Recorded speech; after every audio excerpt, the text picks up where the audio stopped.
मानसी एक 8 साल की छोटी बच्ची जिसके मम्मी पापा दोनों नहीं थे। वो अपने चाचा चाची के साथ रहती थी। मानसी, ओ मानसी, अभी तक तेरे से झाड़ू नहीं लगी और देख बारिश हो रही है, जाकर छत से सारे कपड़े भी उतार कर ला। अभी लाती हूँ चाची, बारिश बहुत तेज हो रही है, क्या करूँ? जल्दी जल्दी कपड़े उतार लेती हूँ, नहीं तो चाची फिर मारेंगी। दीपा बिटिया, ये ले तेरा दूध, वो भी बादाम वाला, गरम गरम पी ले, बारिश का मौसम है। चाची, कपड़े उतार कर रख दिए हैं, मुझे भूख लगी है, कुछ खा लूं? पहले बाजार जाकर ये सामान लाला की दुकान से लेकर आ, फिर कुछ खाना। चाची, बारिश बहुत तेज हो रही है, कुछ देर बाद चली जाऊं? बारिश इतनी तेज भी नहीं है जो तू बह जाएगी, चुपचाप लेकर आ सामान। मानसी तेज बारिश में सामान खरीदने चली जाती है और बुरी तरह भीग जाती है। ये क्या, पूरी चीनी बारिश में भिगो दी, अब तू नहीं बचेगी मेरे हाथों से। सुधा मानसी को थप्पड़ पर थप्पड़ मार रही थी। आंखों की अंधी, तुझे दिखाई नहीं दिया क्या चीनी भीग गई है? आज तुझे खाने को कुछ नहीं मिलेगा, रह भूखी। अरे अरे सुधा, इतना क्यों मार रही हो? पागल हो क्या? छोड़ो इसे, चीनी ही तो भीगी है और आ जाएगी। तुम चुप रहो, पैसे पेड़ पर नहीं लटक रहे जो ये चीजों का नुकसान कर देती है। चल बाहर बारिश में भीग, यही तेरी सजा है। सुधा मानसी को घर के बाहर बारिश में भीगने के लिए खड़ा कर देती है। बहुत बहुत ठंड लग रही है चाची, मुझे अंदर आने दो ना। अब ऐसी गलती दोबारा नहीं करूंगी। सुधा बच्ची है, अंदर आने दो, नहीं करेगी दोबारा। एक काम करो, तुम इसे घर के अंदर ले आओ, मैं घर छोड़कर दीपा को लेकर मायके चली जाती हूँ। किशोर चुप होकर कमरे में चला जाता है। तकरीबन 1 घंटे बाद, दीपा, जा बोल दे मानसी को अंदर आकर बर्तन करेगी, सारे बर्तन जूठे पड़े हैं। मानसी, मम्मी बोल रही है अंदर आकर बर्तन धो ले। मानसी भीगे हुए कपड़ों में बर्तन धोने लगती है। भूखी प्यासी मानसी घर का सारा काम करती है। सुधा मानसी पर बहुत अत्याचार करती थी। एक दिन, हाँ भैया, मेरे पति काम से बाहर जा रहे हैं, पीछे से ये काम हो जाना चाहिए। ठीक है, मैं समय पर पहुंच जाऊंगा। किशोर किसी काम से शहर से बाहर चला जाता है। मानसी बेटा, चल तुझे बाजार से नई चप्पल दिला लाऊं, टूटी हुई चप्पल में घूम रही है।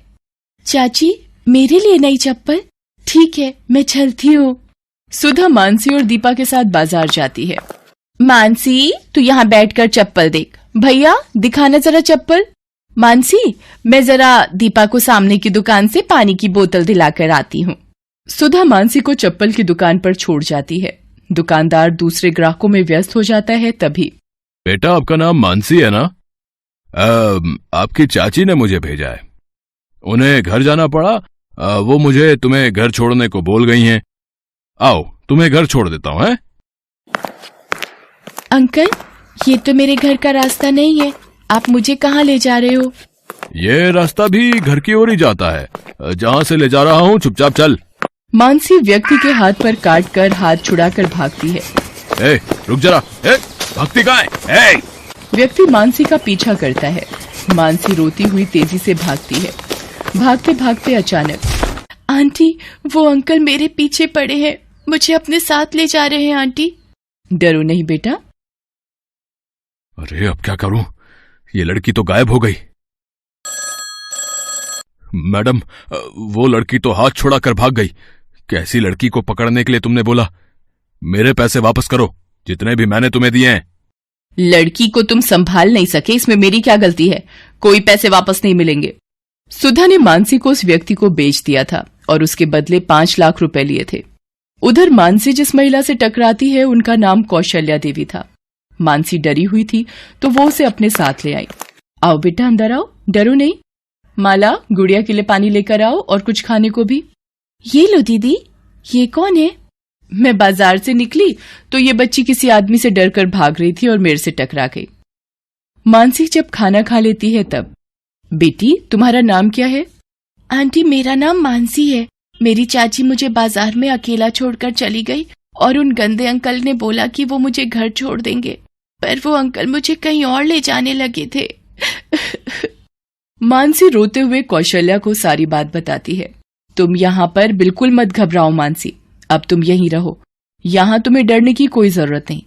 माला, मानसी की भी सभी बच्चों के साथ रुकने की व्यवस्था कर दो, ये अब हमारे अनाथ आश्रम में ही रहेगी। कौशल्या एक छोटा सा अनाथ आश्रम चलाती थी और मजबूर बच्चों की सहायता करती थी। उधर जब किशोर वापस आता है तो वो घर पर मानसी को नहीं पाता। किशोर सुधा से पूछता है, सुधा, मानसी दिखाई नहीं दे रही, कहाँ गई है? यहीं कहीं होगी। किशोर कमरे में चला जाता है, तभी सुधा को व्यक्ति का फोन आता है। दूसरे फोन पर किशोर दोनों के बीच की सारी बात सुन लेता है। शायद तुम जानती नहीं हो, कल्लू से पूरे एरिया में नाम से ही लोग डर जाते हैं। मुझ जैसे गुंडे से पंगा लिया है तुमने। देखो कल्लू, धीरे बोलो, मेरे पति वापस आ गए हैं। वो तुम्हारी आवाज सुनेंगे तो हम दोनों जेल में जाएंगे। मानसी के गायब होने का पता अगर किशोर को चल गया तो हम दोनों की खैर नहीं। मुझे कुछ नहीं सुनना, मेरे 5 लाख रुपए दो और मेरा हिसाब करो। ठीक है, मैं पैसे दे दूंगी, थोड़ा वक्त दो। सुधा फोन रख देती है। तभी, क्या तुमने मानसी को गुंडे के हाथ बेच दिया? सुधा, तुमने कितनी नीच हरकत की है। बेचारी बिन माँ बाप की अनाथ बच्ची को तुमने बेच दिया। सुधा, तुम एक औरत और एक माँ कहलाने के लायक नहीं हो। कहाँ रहता है वो गुंडा? मेरे साथ चलो, अभी बताओ उसका पता। किशोर सुधा को थप्पड़ मारता है और कल्लू गुंडे के घर पहुंचता है।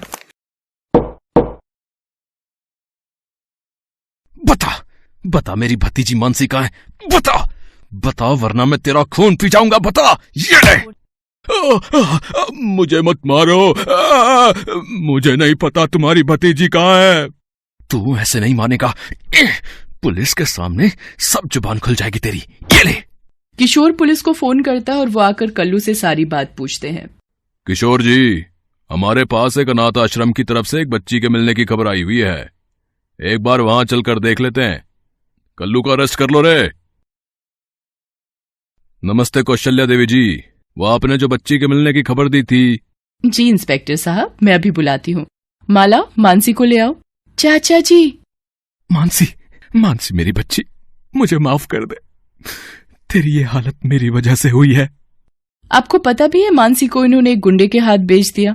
आपने एक माँ होकर मासूम बच्ची को किसी गलत हाथ में सिर्फ पैसों के लिए बेच दिया, सिर्फ इसलिए क्योंकि मानसी अनाथ है, इसके माता पिता नहीं है। इंस्पेक्टर साहब, आप सुधा को गिरफ्तार कर लीजिए। किशोर, मुझे माफ कर दो, मेरे से गलती हो गई। चाचा जी, चाची जी को जेल मत भेजो, इन्हें माफ कर दो चाचा जी। देखो सुधा, अपनी आंखें खोल कर देखो, ये बच्ची अभी भी तुम्हारे बारे में सोच रही है। कौशल्या जी, अगर आज आप ना होती तो मानसी का क्या होता? कौशल्या जी, आपका बहुत बहुत धन्यवाद। किशोर जी, अनाथ बच्चों की सहायता के लिए मैं सदा तैयार हूँ, इसलिए ही इस अनाथ आश्रम में हर मजबूर बच्चे को सहायता मिलती है। मानसी बिटिया, अपने चाचा के साथ घर जाओ। किशोर जी, मानसी आपकी जिम्मेदारी है, इसका ध्यान रखिएगा। मानसी, मुझे माफ कर दो बिटिया, मैं अब कभी तुम्हें माँ की कमी महसूस नहीं होने दूंगी। मानसी खुशी खुशी अपने चाचा चाची के साथ घर चली जाती है। कौशल्या देवी की वजह से आज मानसी सही सलामत अपने घर वापस पहुंच गई थी। Best buddies. Hello friends, thanks for watching this video. अगर आपको ये वीडियो पसंद आया है तो प्लीज लाइक, सब्सक्राइब, कमेंट्स करें इस वीडियो पर, और हाँ, शेयर करना भी ना भूलें। और भी मजेदार वीडियो देखने के लिए नीचे दिए गए बेल आइकॉन को दबाएं। देखते रहिए बेस्ट बडीज।